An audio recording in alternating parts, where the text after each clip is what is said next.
ഇന്നലെ ഡൽഹി വളരെ മികച്ച രീതിയിൽ ചെന്നൈനെ തോൽപ്പിച്ചിരിക്കുന്നു. ഡൽഹിയുടെ നമുക്ക് എടുത്തു പറയേണ്ടത് അവരുടെ ഓൾറൗണ്ട് പെർഫോമൻസാണ്.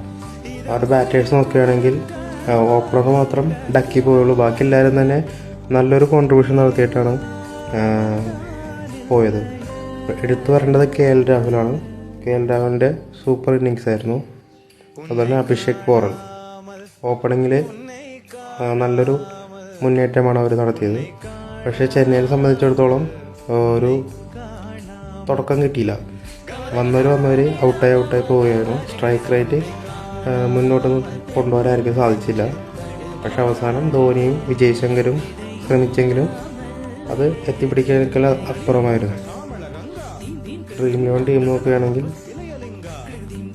ക്യാപ്റ്റൻ വന്നിരിക്കുന്നത് KL Rahul, vice captain Vijay Shankar.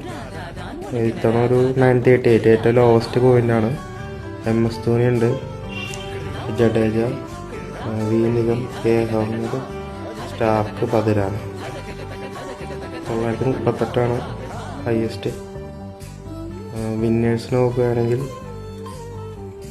അവൻ ക്യാപ്റ്റൻ വൈസ് ക്യാപ്റ്റൻ പോറലിനാക്കി 917 കിട്ടിയിരിക്കുന്നത്. അപ്പോൾ ഇതൊരു ഭാഗ്യമാണെന്ന് പറയാം.